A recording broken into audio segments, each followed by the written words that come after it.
Hello, everyone. We're answering tough questions with Jim McGreevey.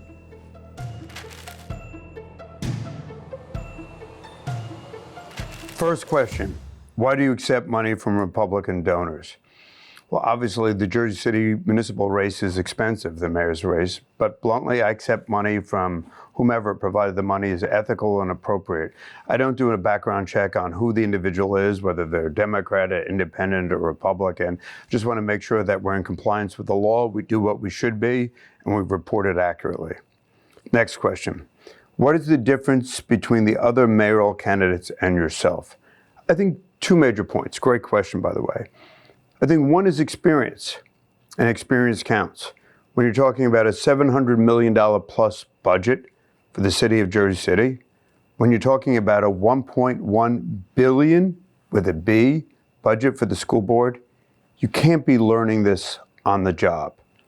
You need to have the experience, you need to know how to be a leader, you need to know the law, what's required by municipal financing, where there are available pots of money, whether it's the state or federal government, but how to pull it together to fight for the citizens of Jersey City. And I think the other major difference is that I haven't been part of Jersey City or Hudson County government for these many past years. When you look at the other candidates, bluntly, they've been there. We know what is in Jersey City, and I would respectfully argue that we need to make a change. We need to change on safe and clean streets. We need to make a change on affordability. We need to make a change on policing, and we need to make a change on education. I'm about making a change to produce the best results for Jersey City families. Next question. What's your plan to keep transit fares affordable for low-wage workers trying to get to work? I think that's a great question. I mean, whether it's PATH or light rail or bus routes, we have to be concerned. As mayor, I want to be the advocate, not only for those individuals who can afford exorbitant rents on the waterfront, but bluntly, I want to be that mayor that fights for working class families. And so for me, it's looking at alternatives to transportation. It's looking at different options. It's looking at whether we utilize a public bus service. We have a municipal bus service, but it's understanding where the critical needs are for those low-wage workers and how we can provide for bus service, whether it's via or other options that are low cost and affordable. Great question. Jim, can we get the Heights paved? Yes. I mean, people on the Heights, I think it's abysmal, but yes, we can get the Heights paved. In fact, we need to get the city paved. And what I'd like to do is to have a 5-year plan, literally street by street by street, delineating which streets will be paved in what particular year. Great question. Next question, how can we trust you? Well, you can trust me because, I live at 25 Garrison. It's a small house I rent. Bluntly, I'm walking down the hill at this point in my career. I want to take the experience, the knowledge, the executive skill set to make Jersey City even better. It's a place where my grandparents came to this country, where my folks, where my mom and dad grew up. And I think it's an iconic city. It's a great city. We just have to make sure that Jersey City works for all of us, not just for those who have the capacity to live in luxury market rate housing, but for all of us, particularly those who have been here generation after generation. Next question. Do you believe your past controversies should disqualify you from office? Why or why not? Obviously I believe they shouldn't. I mean, for me, the major source of my controversy was me grappling with my sexuality. And I know it's hard to think about, but for a kid born a few decades ago, it was a very different world. It was something you were acutely ashamed of. It was something you were acutely embarrassed. It was something that you didn't want to own. Because of that, I don't want to assess blame, but because of that, I thought I was making the right decisions. When candidly, thankfully, in America today, people can be honestly embrace who and what they are, which is healthy, which is godly, which is what it should be. And what I've done in the past 20 years is working in reentry. So guys and gals coming home from prison or county jail or addiction treatment and are veterans particularly. I mean, combat trauma, repeated exposure to battles, repeated exposure to violence. It's really tough. I mean, now it's like 1 out of every 4 combat veteran is court involved. So for the past 20 years of my life, and it's what I love, is reentry. I mean, bluntly, I'll go back to it after my service as mayor of Jersey City. But it's about giving back. It's that great quote from Winston Churchill: we make a living by what we get. We make a life by what we give. And for me, it's about giving. Next question: how will you create affordable housing? I think this is so important, this question. 5 basic ways. 1, we have to have more senior housing. For all of those seniors who want to sell their home because, candidly, property taxes have gone through the roof, they want to stay in Jersey City. We have to look at, and I commit, within the first 4 years, 1,000 units of senior housing. If you've lived your whole life in Jersey City and you want to remain here until you meet the Lord, we're going to provide for senior housing. That's a given. Second is also affordable housing and workforce housing.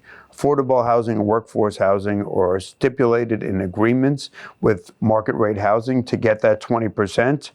Which is so critically important, so that you have an integrated housing model. But third is look at the Affordable Housing Trust Fund. Those are monies that developers contribute into a fund to look at the possibility of building affordable housing for a block of individuals. One of the problems, bluntly, in Jersey City is that people aren't keeping track sufficiently of all the affordable housing, so that if somebody moves out, somebody comes in, how do we make sure we do that?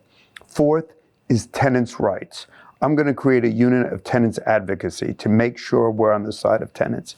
I've seen time and time again, most recently, like literally last week, I read with John Heiness's newspaper of a woman that was being driven out, frankly, because of an unethical construction shop who was paid by her insurance company, ravaged her home, drove up her expenses, and now she has to leave her home. I saw another individual, candidly, another seniors on JFK, who ironically, the owner-developer is using a New Jersey home mortgage finance grant to upgrade these houses, to upgrade these units, and I've been in them, which are pristine, but he's using to upgrade it as a means of getting these seniors to get out for 6 months while he upgrades. And candidly, these women are like 87, 93. It's just wrong. So tenants' rights, tenant advocacy. And the last point is also working with our faith-based community, whether it's our mosques or churches or temples. You know, the 2 greatest costs of housing are land and labor. I want to make sure that Jersey City is affordable, and I'm going to increase zoning for houses of worship, provided those housing units stay for affordable, stay for workplace. So we can get this done, but it's not just about me, it's not just about the municipality, it's not just the development community, it's all of us. And there are a lot of good, well-meaning organizations and entities, New Jersey Together, that want to work with us cooperatively to get this done. So that's my commitment: 1,000 units of seniors, 1,000 units of affordable/workforce housing for people in Jersey City. Next question: what will you do about e-bikes and scooters? You know, 20 years ago, nobody thought of an e-bike or a scooter, but today, whether you're in Jersey City or any major city, I think on the Eastern Seaboard, there are plenty of e-bikes and scooters. You have to, I think Hoboken's done some things well, in the sense that they're identified, they're licensed. So we have to get folks identified, licensed, and registered, and if possible, insured. Part of the real problem is a police officer has to be able to identify that. And a police officer can't do that in a black and white. You need to be on a motorcycle. So I would bring back the motorcycle unit, which was so effective. In the interest of full disclosure, my Uncle Huey was on it. Uncle Huey was a little crazy, but I mean, the point is that motorcycle units work and work well, particularly navigating through traffic, navigating through e-bikes. We had a case where a woman shared with us at a local church that her mother got off a bus. A kid comes between the curb and the bus steps, knocks her mother to the ground. Mother breaks an arm. The kid takes off. That's nonsense. That has to stop. We have to respect the law. Whether it's downtown, whether it's the Heights, whether it's on the Hill, we have to respect. And the two things that get to me are seniors and our children. We have to look seriously at speed limits. We have to look at compliance, but we need a motorcycle unit to make sure that e-bikes and scooters do what they should do and don't do what they do. How will you prevent biased enforcement and protect due process while increasing trafficking? Great question. I'd love to meet the person who came up with this, because that's the balance, right? We want a law-abiding community, but we don't want to officially penalize. And especially, I can hear my father, but especially our young folks. We want them to be part of the solution. We want them to be invested in Jersey City. So part of it's changing behavior, whether it's ticketing, whether it's red light cameras, making sure that we're all abiding by the law. And as I said, I saw a kid just like literally, he could have stopped on JFK. Instead, he went around the senior, scared the living bejesus out of her, and kept going. That's wrong behavior. So my goal in ticketing is, yes, to change behavior, but it's not about erroneous enforcement. It's not about targeted enforcement. It's about doing the right thing. I mean, what I do every day of my life, it's about second chances, giving young people second chance. I mean, part of it for me is, I want a list of everybody coming off parole. I want a list of everybody coming home from prison. I want a list of everybody coming home from addiction treatment or combat veterans. I want to help you get a job. I want to help you be sober. I want to help you be responsible. Part of this is I'm committed to this because this is my life's work. Bluntly, this is what I'll go back to after serving as mayor. I want there to be a mentality of second chances. That being said, we have to respect the law. And e-bikes and scooters are perhaps the greatest example. Last question, would you ever do a live stream or Reddit AMA in the future? Of course, I'm looking for the hard questions. I think the most important thing is transparency. I think I try to be an open book. I try to do that with my daughters. I try to do that with my family. I know people won't agree with everything I say, nor should they. But God willing, at the end of this, they understand that I'm trying, that I will try to be the best mayor. I will work the hardest. And I'll be glad to do Reddit. I'll be glad to do a live stream in the future or anytime. I think it's my obligation to you. This has been Jim McGreevey answering the not so tough Google questions.